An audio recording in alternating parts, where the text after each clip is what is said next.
So Daniel, thank you and welcome. So welcome for being here with us.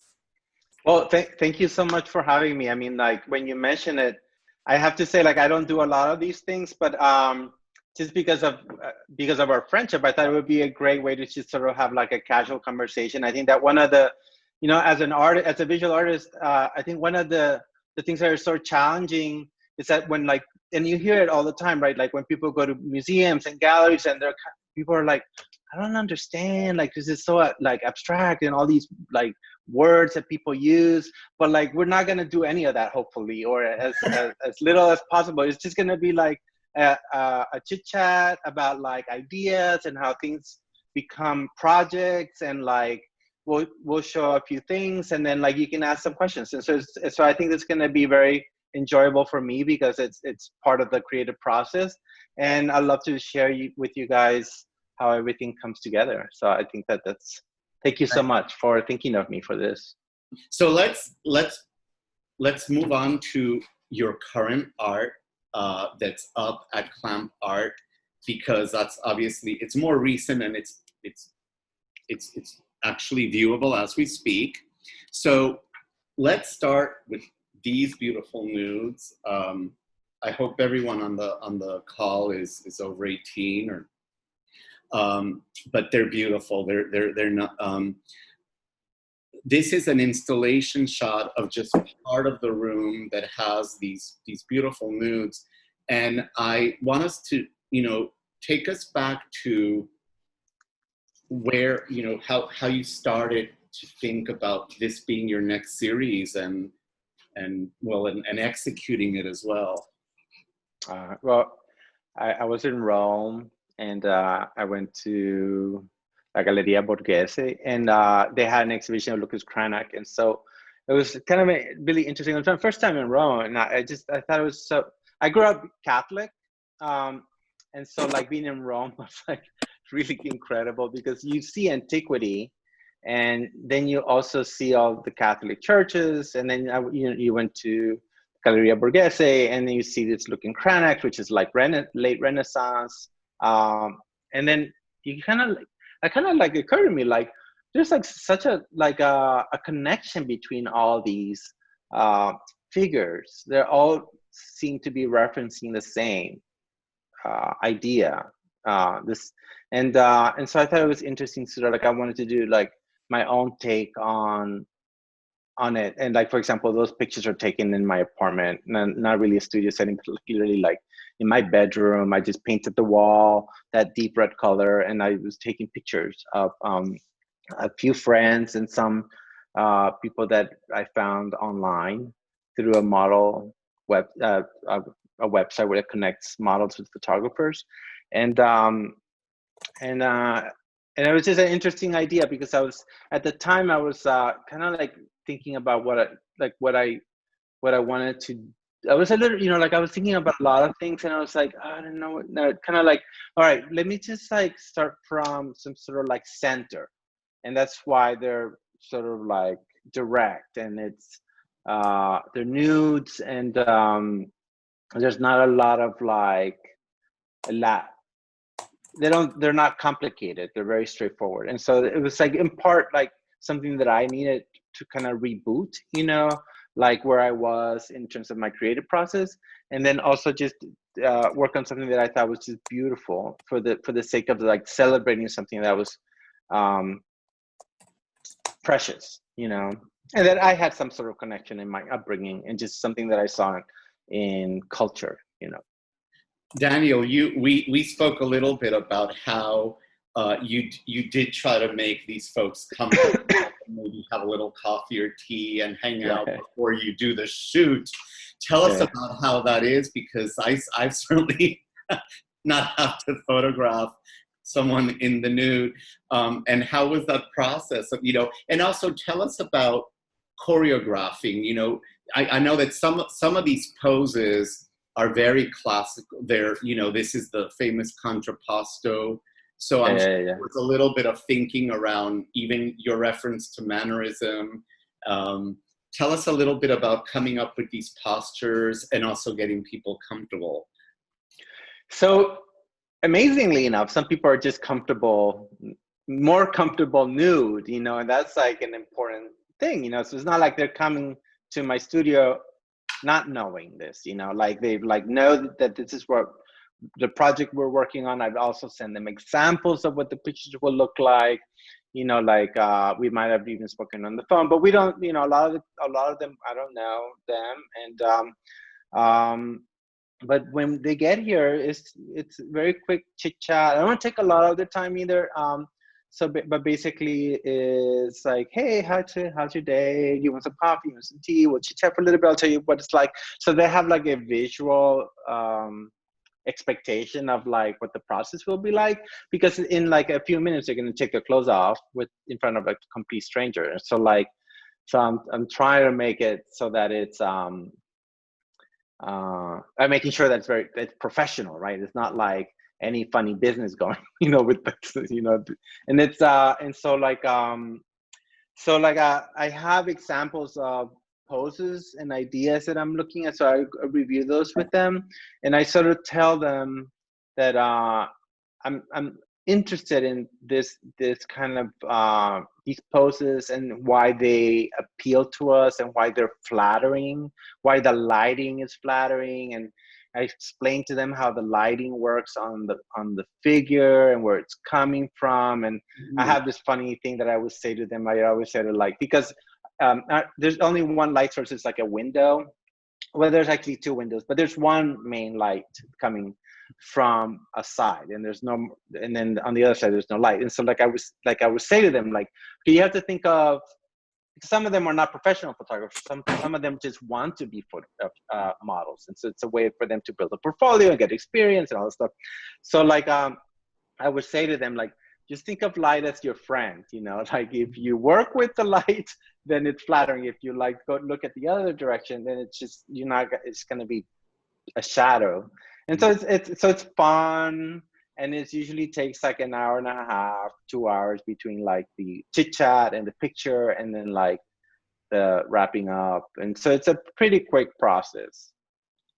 And then I come up with these like really beautiful, and I don't take a lot of pictures. I mean, it's medium format, and like I'll take somewhere between 10 and 20 pictures. Like maybe if I'm not really getting the picture, I'll take maybe 30 pictures, but I really am not taking a lot, because one, I don't want to like kill myself trying to pick the best one. Like that's really like difficult in itself. I want to have less options. And so I like, so a lot of the work is actually, there is quite a bit of Photoshop work involved, basically like making sure that all the colors are just the way I want them. And that's not really what people look like, you know. I think I would want my body photoshopped for sure. I mean, it's just, they're very, you know. One of the models, but Daniel, we talked a little bit about showing this, because when I was studying at Christie's, you know, the year 1863 at the Paris Salon was interesting because, you know, that's when Manet brought in these huge canvases that were outrageous to people, because folks were used to, you know, something like a Cabanel with the Birth of Venus. And so what was funny is that has a nude person, and this has a nude person, but the difference was that, you know, for so many years, it's okay for, you know, goddesses, mythological figures, maybe, you know, in antiquity, wrestlers and sports people. But when Manet brought in this luncheon on the grass, this was actually not really a nude of a Venus. It looked like a woman from Paris. And so there was this whole discussion about the difference between nude and naked. And one of the things that I think we talked about and I noticed is that you have some that look a little more, maybe a little more discreet and maybe a little more nude. They're even though they're Sarah and Chad, and they're probably New Yorkers, they still look more classical and a little more discreet. There are others that, in my opinion, because first of all, they're not covered up and they've got tattoos, that just make it look like, wow, this is not so classical nude anymore. This is like naked. So can you comment on that, kind of like the comfort level that I was thinking that with this, but we're less comfortable with that, right? but I just wanted to have a range, like I also like want people to hang them on the walls too, like ultimately that's right. what I want, to share my ideas that are actually in the shape of this object that I am hoping people have. Even better institutions, like, I mean, so, but like not, like the thing is that not everyone's going to be comfortable with like Yes, a full nude, and so like a part of me is just, like thinking about like having like a playful range of like some more like show more than others, and also like there's a lot of beauty in not showing. yeah, of course. like if you're sort of like showing full nudity, there's beauty there too, but then also not showing it, there's beauty there too, and the human body is beautiful, right? And so like, but it's loaded with controversy, like the female body, the male body, like, or like now that we don't even think of it in terms of binary, but it's the nude can be so charged because because is it art, is it not art, is it erotic, is it, like there are photographs that can go into the pornographic, like Mapplethorpe, for example, which I was actually thinking about. I mean, these are not, they're very Mapplethorpe at all, but like I was thinking a lot about that because he was also Catholic too, and so like I was thinking about how like a lot of Mapplethorpe photographs are about like this singular like nude, and I can see how that's a very sort of like Catholic sort of way of looking at things, like for example, I grew up like when I'd go to church, like looking at the saints, like in their own, I forget what the word is, like I know there's a word, there's like an architectural structure, like where the where the figure goes, or, and then you see it all over Rome, and so those are sort of the things that I was thinking about at the time, and just about the beauty, in its basic form. And beauty is a great segue. I'm sorry to say we only have about 11 or 12 minutes, but this is a great segue, beauty, because in this next series, I remember I first saw your series Pajaritos, which for the audience, that means birdies or little birds in Spanish. I first saw this, ClampArt had them at ADAP, which is, the big photography show. And these were really popular. I mean, people were like, oh my God, look at these birds. So tell us about, if you want, I'm actually going to introduce this painting because I know this gave you some inspiration. And then you can talk about how a lot of people like these just because at the end of the day, they are really, really sweet, really pretty, really colorful. Take us back to the temptation of St. Anthony. So, and I will preface by saying that I often tell people like my thought process, and I often hear, I don't see the connection. I mean, some people are like, oh wow, it's such an interesting like connection, but a lot of people are like, I don't see it. And like, but and it's not important. It really is not at all. Like, if you look at the pictures of the canaries and the finches and the colorful backgrounds, it's not, to me, it's not important that you like get where the original idea comes from. But the original idea came to me because I was looking at this painting one time, and it's hard to see, but this is St. Anthony, who is in the bottom, and then he's being clubbed by a demon, a very handsome demon, I might add, and then the woman is the devil. So I'm really sorry about that. That's the way painters used to do that. But like she's the devil, and she's tempting St. Anthony. And if you look at her fingers, they're in the shape of talons. And so like I remember when I saw the picture, I thought to myself, oh, wow, that's what it felt like growing up gay. For me, this sense of like, there's this thing that had such a strong grip on me, right? And I couldn't escape it. I couldn't change that about myself. And I felt horrible about it. And and now that I've grown uh, as an adult, and it was a long process. It took a long time for me to like resolve this in my head that like, this is not something that I need to struggle with. It's not a temptation. It's not something I need to fight, but it's something that I need to celebrate. And so that's why the pictures were turned from this sort of like horrible like struggle with the devil and the demon and like the sadness and the darkness of temptation to like this beautiful colorful pastel color palette and these beautiful like unique and like birds that are like feathers and colors and diversity and variety, and celebrate something that is pretty. And it was really on purpose, you know, like me saying to like, you know what, as a male artist, I can make these things be as pretty as I want them to be. And that is my form of celebrating something queer and something that is unexpected, because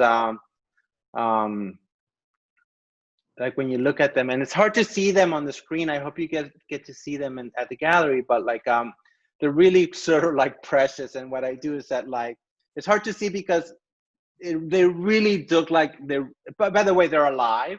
I go to these different places where like I can find the birds, and I actually have a little studio, portable studio set up where I go in with the bird can't escape, and I very carefully like put them on a perch and I photograph them. It's incredibly difficult to do, but you don't see a lot of the effort because the pictures are like super like calm, but there's a lot of chaos going on when I'm taking the pictures. But like one of the things I was trying to capture is this kind of like preciousness of color and diversity, and what I thought of as like switching this idea of like turning like this thing that had such a strong grasp on me and reversing it and saying, you know, like I really am very happy with who I am. I celebrate it and I want other people to celebrate it.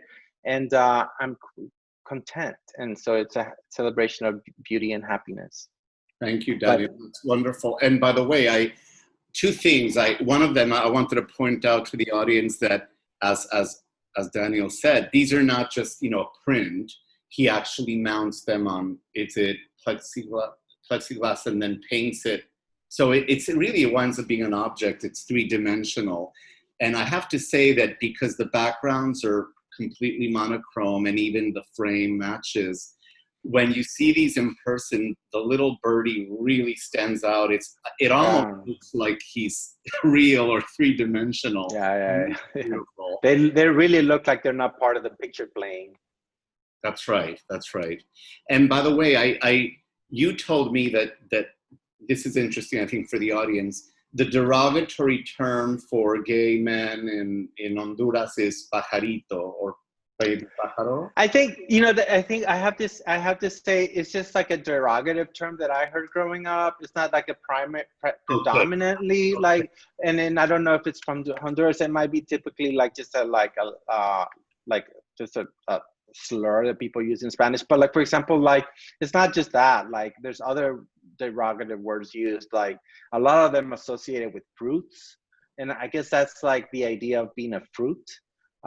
Or like a bird with lots of feathers, or like like an animal that has a funny walk, you know, that kind of like awful sort of like way to describe a gay person, a gay man in particular. But yeah, so like I felt like all those things made sense. It was kind of like me connecting the dots and thinking like, oh wow, there's that idea of sin and that idea of the grasp and the perch and the color, and like, and I spent a lot of time thinking, and like the pictures don't start like that. They start as something different, and then like I tweak and tweak and tweak and tweak and tweak and tweak, and then they become that. Like the pictures are not large; they're like 15 by 19, a little bit. But the bird is printed the actual size of the live bird, so it's the size of the actual live bird. That's awesome. That's so great. And by the way, so let's go ahead and move to your most recent work, and that'll be a great way to end. And I could already see immediately if the audience can see that in this new series, you're also looking kind of at a three-dimensional object, and there's a lot of color. And you go ahead and let us know. These are, well, I'll just start a little bit. You've taken some actresses, all women actresses, all in movies, usually in movies where they're a heroine that's been usually tormented or fighting some kind of monster. So this is a little bit like the birds in the sense, because I'm taking something quite dark and making it very colorful. So like what it is, and it's hard to see on the screen, like, but they're very abstract, minimal. It's all the project again. It's a lot about has to do with color, and but the parameter for the project is these. It's a film trope. It's called Final Girl. I mean, and what that is, it's something. It's this narrative tool that is used in sci-fi and horror and mystery, where it's basically the female lead that basically conquers at the very end, and is the one that like kills like the serial killer, or solves like like the aliens, like Sigourney Weaver's the final girl, so what I was thinking about at the time is a lot of things actually. Like I was thinking about female empowerment, like, and how like I can relate to that from like as a gay man, the sense of like this trajectory of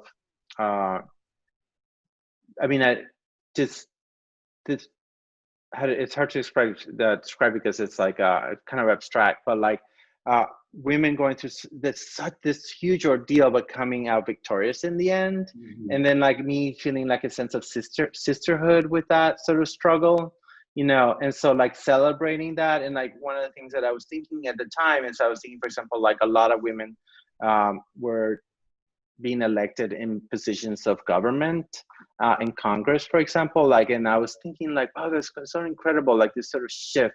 And it's always like a slow shift, right? And then like we have like a president that's thinking of like making America great again, and what does that mean, like and it's quite challenging for people for minorities or people who aren't listened to or heard because their voice is not valued, and or valued as much as other voices, so like it's me sort of like taking this sort of like weird wacky thing that happens in culture, and in particular in movie making and TV, and saying like, okay, there's this weird thing that happens. There's like definitely misogyny in the film trope, right? Because like like there's these ideas of like these heroines are like virgin like, like, and so like there's like, and what does that mean, like to be the one that survives, the one that doesn't like participate in sex, so there's like these really wacky sort of like things that happen in culture. But like and so like in the project, I'm not trying to say like, okay, this is what it means to be female, or this is what the different things that could mean to be female. But like I was thinking like, wow, there's such a weird thing in culture that we make these movies where this happens, and it not happens once, but like there's a whole like bunch of movies that do this. And me growing up in Latin America, like this is kind of how I came to learn American culture, like through these movies, you know, this idea of like these tropes and kids in high school, and you got the jock, you got the nerd, you got like this weirdo, you know, like, and so like I like these sort of categories of like types, right? And they're film tropes, but like I just thought it was just kind of like something that I noticed, and I thought, okay, well, I wanted to use it as a parameter to sort of like speak about like how we see female empowerment, because I think that in popular culture will respond to the culture at large with how we feel about things, right? So like if, for example, if culture as a whole sees female empowerment, what kind of movies is that culture creating, where it puts all these like characters into these huge horrible ordeals, you know, like why does that happen, you know? And so I'm not saying, I don't in the end have an answer. I just saying this is what happens, you know. And so but similar to like the birds, instead of having these really gory, bloody, ugly pictures of like these characters feeling defeated or like about to defeat the mass murder, but like really just making them look sort of victorious. And like that, so a lot of it, like you can't see very well on the screen, but like when you look at them in person, there's something that I took very sort of was very careful to do. And there's always like a little their eyes has a little shimmer, and they look like they're looking, well, this is how I see it, but like they're looking into the horizon and into the future, into a future where like there is female empowerment. And so like they're meant to be heroic. And I think, and so like when I was envisioning like the installation at the gallery, I was thinking like, how amazing would it be if I had like 20 final girls like on 2 different rows in a long gallery space, and how amazing and powerful that would be. And so that's kind of where I was thinking, you know. Thank you, Daniel. I know we're just past the hour. I wanted to just show people that when you go see these at the gallery, you know, they're not just great individually.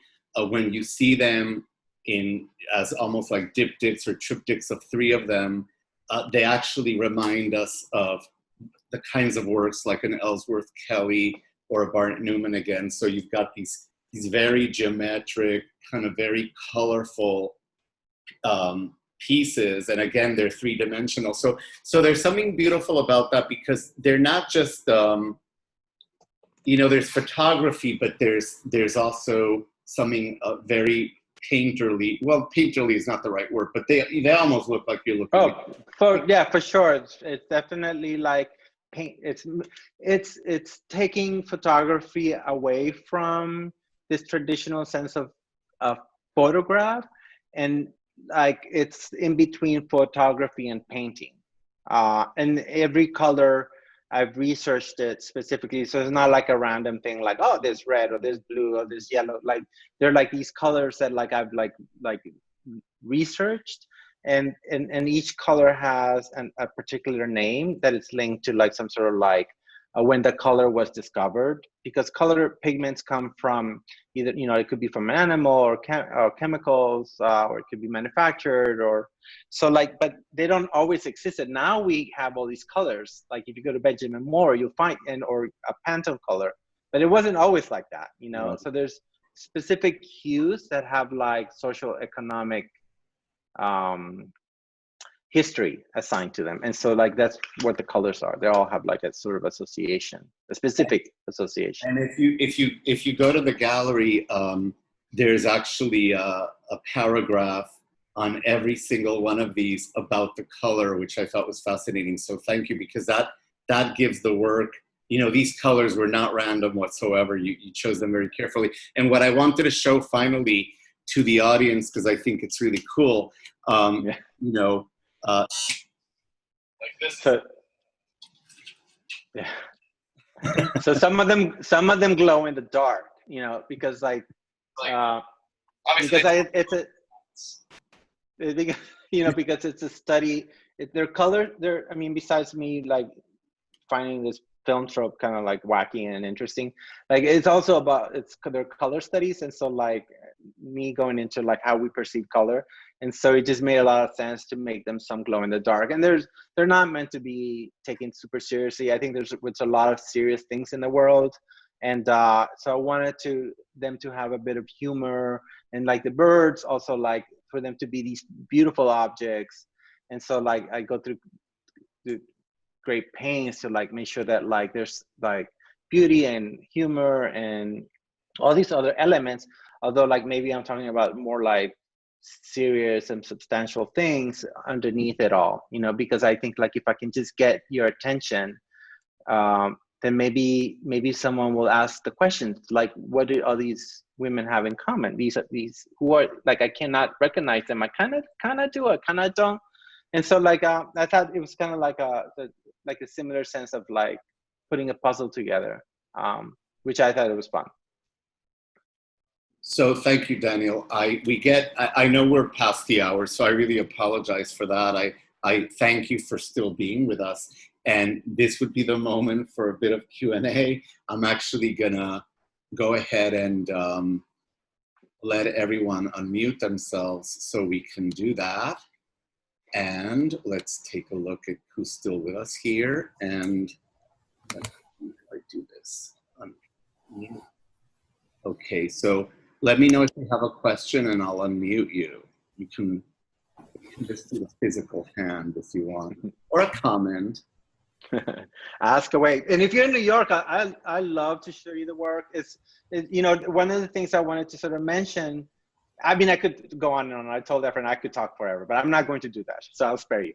But like the one of the things that I think is really great is to be able to see the work in person if you're able to. Because one of the things that I was thinking when I was doing the work is that I wanted the work to be experienced in the real world versus like on the screen, because that's how we experience so many images these days. And so like I went through this specific like effort to make sure that they were not I thought it was wonderful. easily seen on screen. That's up to me. And so I did not know we were going to be in a pandemic, and that now has become very challenging. The shock. I love how you brought it the full range, and from the racing stripes to the stripes at the end. You really see the connection from the beginning, and also that even the kitties have muscles like the wrestlers. A very mundane question. When you said, one thing I'd like to explain a little bit more about the light, how you shot them through the window where there is natural light and another light, bodies, the other light was beautiful. Yeah, it's so funny. I do the same thing too. I always want to know how things are made. But so it's my bedroom, right? And so like when you walk into the bedroom, there's two windows. And so like, if you can imagine, right? So there's two windows at the on the far side, and then there's a wall here, right? And this wall, so the person is standing here, and then the light is coming from here, from like this big long window. So it's like illuminating the figure entirely, and it's natural light, which is like what painters would always make reference to. And so that's why there's a painterly quality to them. And so then there's no light. So there's no light on the other side except light that's reflected from like the Little wall. girl. And so that's why they're so soft. So they came like the same time of day. You knew. Yes, yeah. You know you're a photographer when you ask that. So there's a very, very small window I can take those pictures so that they're consistent. So they're usually taken between 10 o'clock and 1 in the afternoon. Like I can't like take the pictures too early. I can't take the pictures after the fact. So it was like I figured out what was the perfect time to take those pictures, and that's the slot that I would schedule the model to come in and take those pictures. Okay. Thank you. Thank you. Yeah, Helene.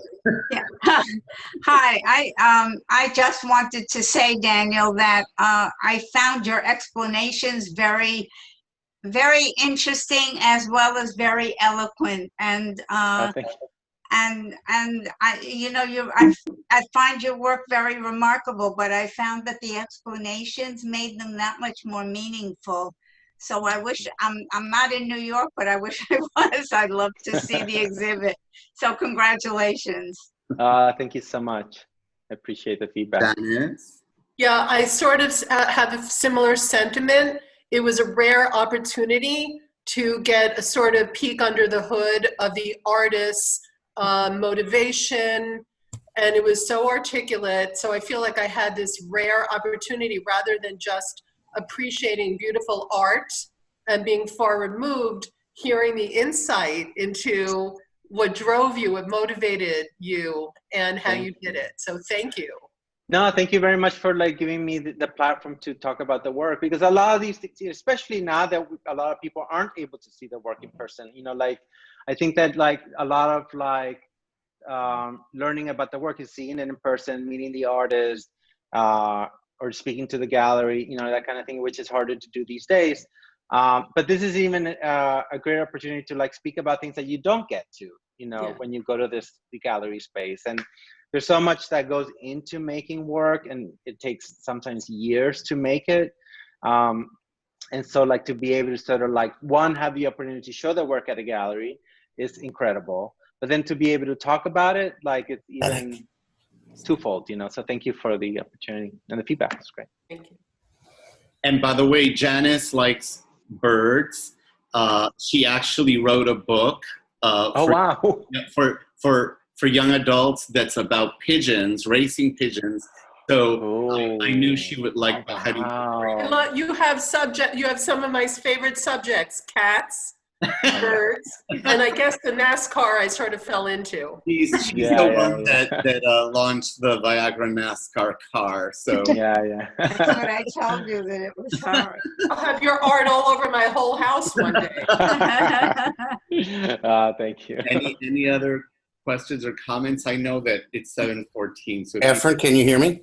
yes, hi, Michael. Hi, Efren. You can't see me, but you can hear me. It was really nice, a wonderful presentation, both from you, Efren, and Daniel. I was curious if Daniel,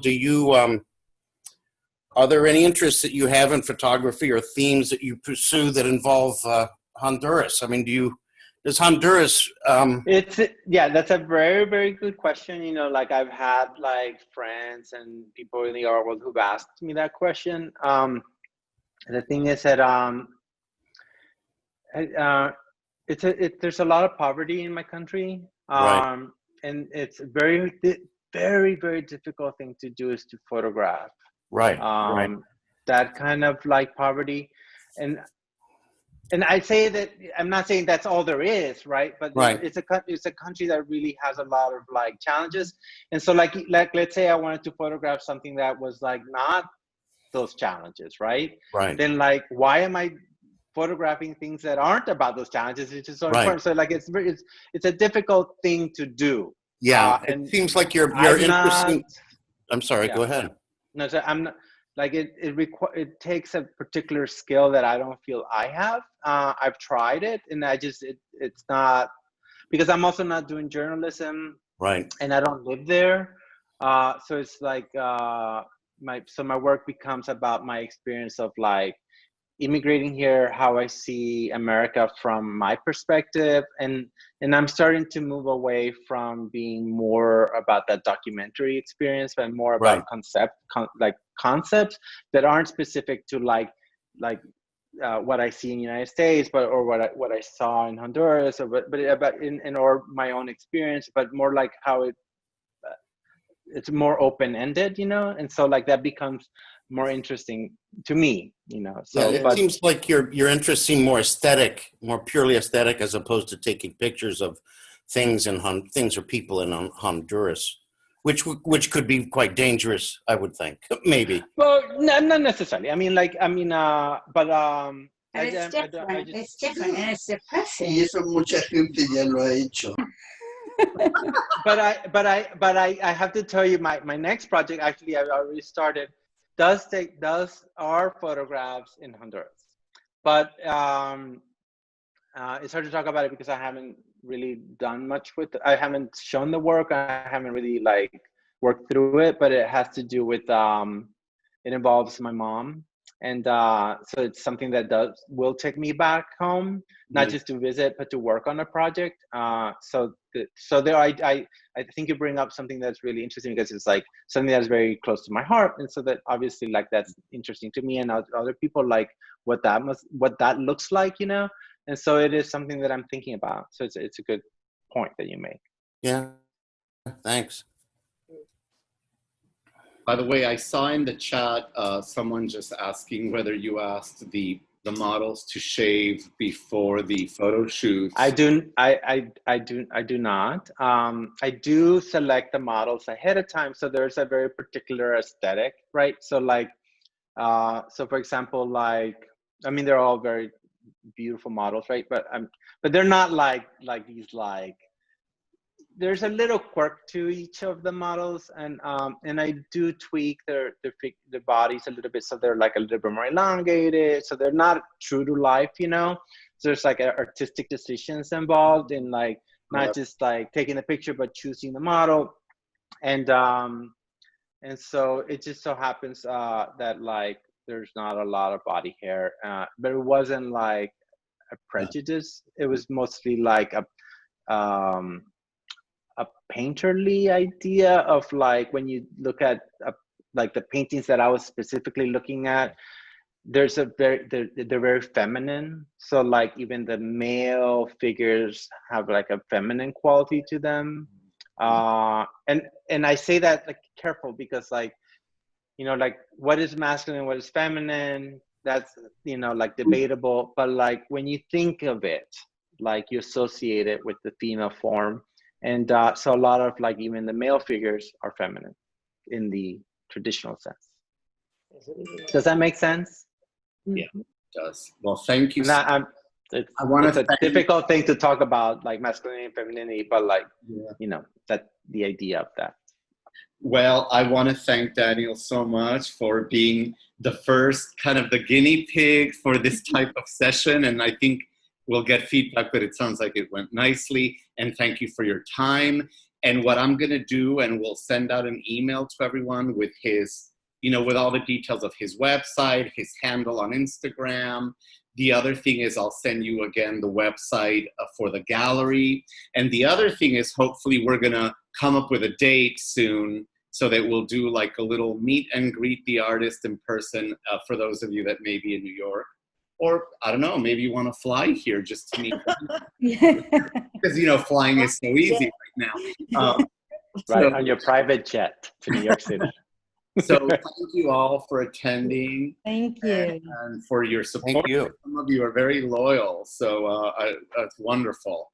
And very soon, stay tuned, because we will do other Meet the Photographer, Meet the Artist sessions. I'm in touch with Meryl, of course, because at some point we will definitely have her with us, and I'm very excited about that. So, so thank you, everyone. Have a great evening. Thank you. And we'll be Thank you. Have a good night. Bye. Thank you. Bye-bye. Thank you. Good job. Thank you. Thank you. Good job, Daniel. Thank you. Thank you. Bye-bye.